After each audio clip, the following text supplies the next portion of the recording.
just laughing about the Miles Morales thing. How I we were know. like, oh yeah, this thing happened, but let's be cool, and everybody's talking about it. Yeah, I mean, we were pretty cool for a little while because I know. the person is a friend of the show. I mean, I guess I can say friend of the show or friend of Corey's at the very least. Hey, Yeah. friend of yours. Me and Corey, yeah, we know. Yeah.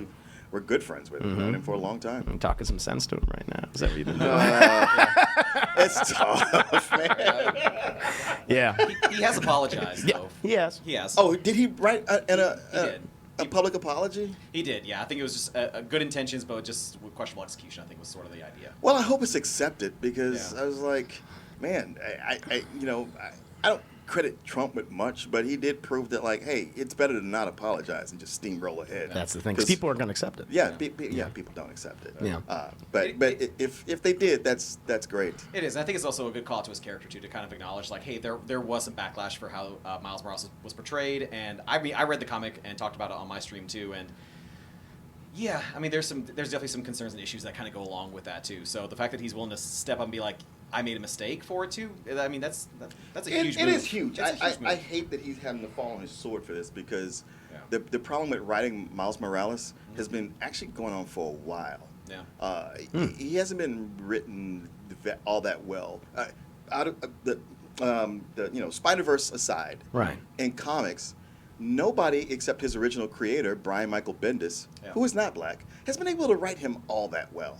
Interesting. They've done okay. It's like Solana Dean, I think. I'm blanking on his name exactly. He's been all right. Okay. But there's been so many other times just like, man, nobody's really getting this character. What are the things you think they're not getting? Are they writing him stereotypically? Is he just so blasé and generic?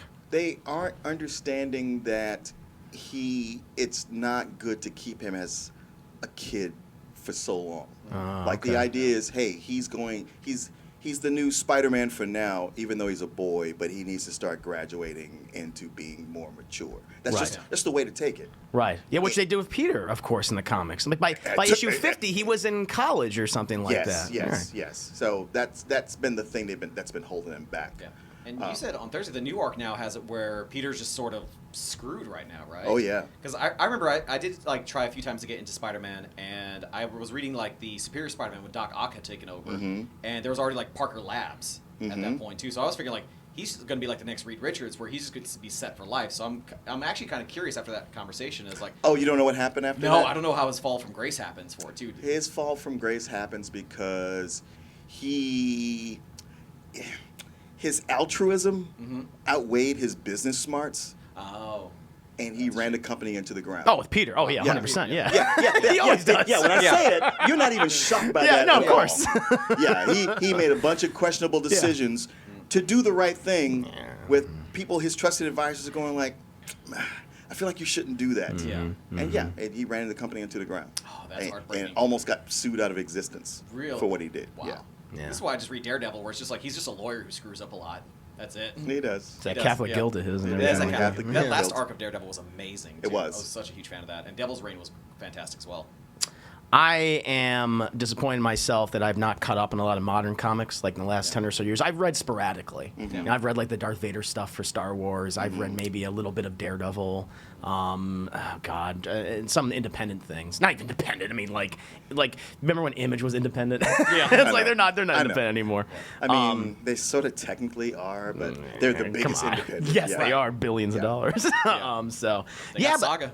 It's interesting to hear that about Miles Morales because he's been blowing up in like other adaptations. That's the thing that's just so surprised me, thanks to the video games. I mean, the huge animated film franchise, soon to be live action. There's no announcements yet, but that's eventually coming. Yeah, exactly. So, it's just weird to hear that this has been a consistent problem, that the character has not been written well. I mean, this particular issue really pushes it. But it's the kind of thing that makes you go like, if you stop and look back, things have not. Just this entire series of, what if Miles Morales was Captain America? It's like, stop that. Yeah. Focus on making him good in just his regular book. Right. I've heard that perspective. I've heard the perspective of like you could still do that, but at the same time, people are unsatisfied with who he is as Spider-Man right now because, as you said, I guess that's where it's coming from. Because I had no idea that people have been unsatisfied with his recent Spider-Man stories, and so we were like, well, don't do this because this is almost just like it's clickbaity almost in a way. It's like, yeah, oh, that's a good way to put it. Yeah. I tell you this, I read the new issue of the first issue of the new Black Adam series. Yeah. And there's a black character in that is written almost just as bad, if not worse, than Miles Morales. Jesus. And the writer is black. He's been in the comics for a long time. And I'm reading this dialogue, and I'm like, you've got to be kidding me. Wow. I got to go back and see who wrote it. I was like, oh shit, dude, come on. Yeah. You used to write Black Panther. What the hell is this? Wow. Okay. Yeah. Yeah. It's a shame. That's disappointing here. That makes me yearn for. I'm gonna get real. I mean, this is a nerdy conversation about comic books, but I don't give a shit. I'm in control right now. That's how this works. Our guests are like, "What the fuck are they talking about?" Thank you for tolerating. Our guests. Our guests. No, our guest sorry, guests. sorry. I'm sorry. Like the audience, they know, but the guests are probably like, wait, I thought this was movies. Okay. But it makes me yearn for the days of, and it really just makes me sad for his passing, Dwayne McDuffie.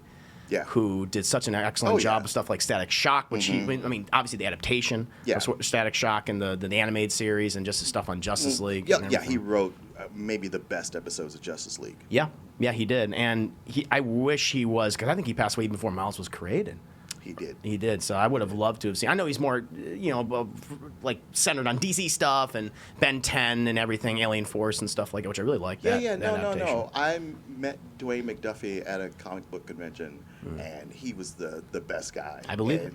And he was just so like, I want you to work for my company. And then I went to work for their art director, and she and I clashed, and that was kind of it. Oh, really? And the next time I saw him several years later, he's like, yeah, what happened? I thought you were going to, I was like, oh, damn. This kind of thing. He's like, oh, just go talk to her. It'll be all right. And I did. And she was like, no.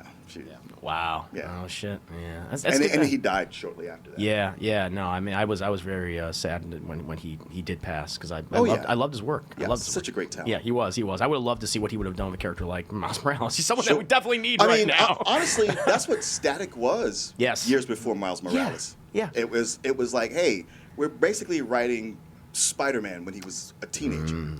And that's the thing too, because I'm shocked that I know that Michael B. Jordan is involved in producing a Static Shock movie right now, but it's that weird. It's that kind of thing where it's like we're doing the movie, but it's only for HBO Max, which is kind of also I think insulting that you don't think he's worth a cinematic, like in the theater adaptation. I mean, look what they did with Miles. Look at all these other heroes. I don't look at it that way. Yeah, because so many people look at storytelling, different mediums, and they go, they need to make a film of it. They almost feel like whatever they're reading or experiencing, it's not legitimate until it's a movie. And it's like, you read a comic book, don't be thinking, oh, it's got to be a movie. Don't read a novel and thinking it's got to be a movie. That's a lateral move, and not even always the best move. And so many of these TV series have been better than the movies have been. that's true. Doom Patrol. Especially when you get to DC properties. Yeah. Yes. So making it something for HBO Max, I'm fine with that. Okay. Yep. And